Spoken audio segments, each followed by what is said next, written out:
Hey guys, how you doing? It's Daniel Oakley here. So the point of this video is going to be showing you how to handle a tarantula. Now, I know it's not something that I should be encouraging, however, there are times when you may have to handle your tarantula for, say, maintenance purposes. If you're breeding, it's easier, to just for moving them around. Yeah, it's not something that I would encourage, as will a lot of other people. As a lot of people know, tarantulas don't really gain anything from being handled. I do it because I like to interact with them, that's why I do it. But quite a few people on YouTube have been asking me basically how to check if a tarantula is okay for handling, and so that's what I'm going to do. Someone on Facebook actually asked me, saw my videos on YouTube, added me on, well, messaged me on Facebook, and so this video is for you, although I can't remember your name, so I apologise. She's from America, whoever she is. Anyway, so usually I would use my Eupastrus campestretus, the Pink Zebra Beauty, to demonstrate this. However, I no longer have my Pink Zebra Beauty, so I'm going to be demonstrating on the tarantula that the lady actually asked me about, that she has and she's interested in holding. And that spider is, of course, the Brachypelma Smithi. It's a beautiful species. Now, I'm going to try and do this quite quick, guys, because obviously it's quite simple, to be honest. What you want to get is something like a paintbrush. Obviously, see, it's got a end. And all you want to do is just basically just carefully touch the tarantula to see how its mood is. If it goes defensive, you leave it alone, and if it's quite calm, then and you can see stroking his legs. Not a problem at all. So this is a docile spider. It's going to be awkward because I'm using an iPhone and I can't really handle. It's harder to handle them with one hand. So what I'm going to do is I'm going to place the phone down. Hopefully you can see that. And what you're going to do, guys, is very carefully come in from both sides of the tarantula and just carefully coax it onto your hand. Very carefully, very slow movements.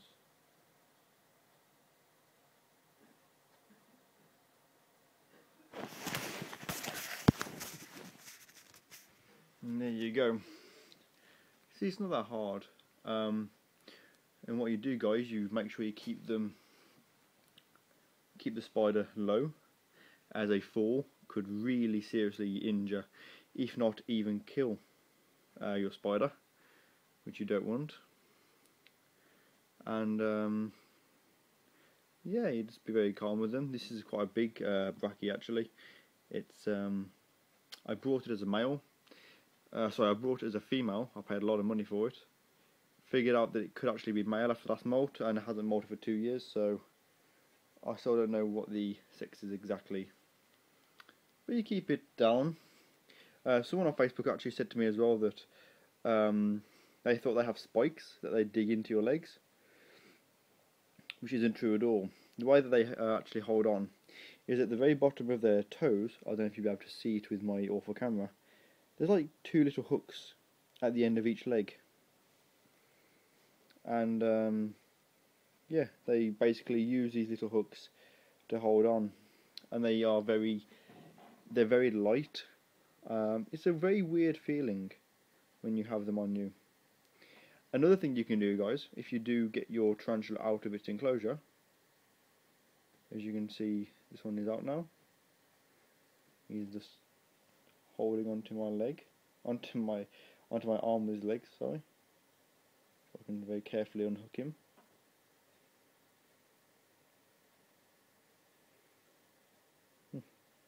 Guess he wants to hold on with that leg. There you go.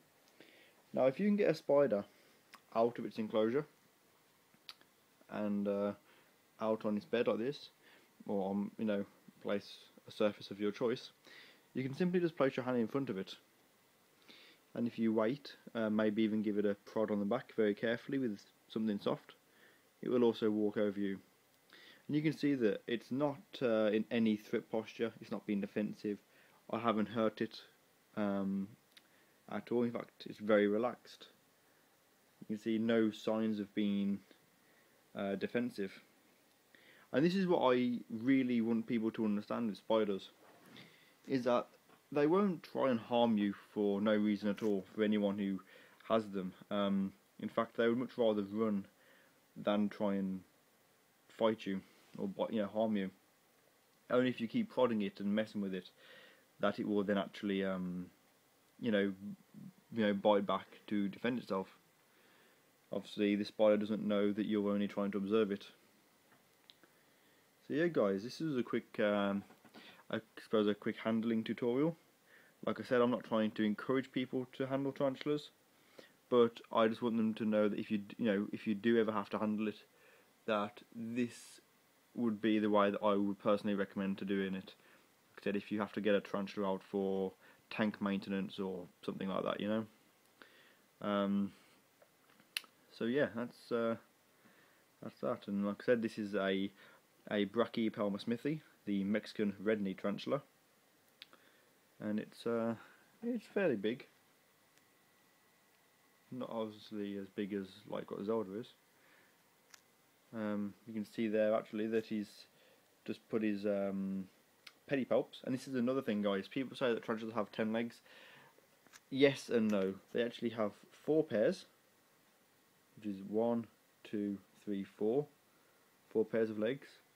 And in the centre, just there, are the 2 other limbs, and these are called pedipalps, which are the equivalent of arms or hands, which they use for mating and also for handling food and things. And actually burrowing, they use it to pick up and carry things. It's quite cool to watch. So anyway, guys, thank you very much for watching this video. I hope you've enjoyed it. Please, come on. Please subscribe and like. And yeah, if anyone has any questions, please just post below and I'll answer them. Thank you for watching, guys, and I will speak to you soon.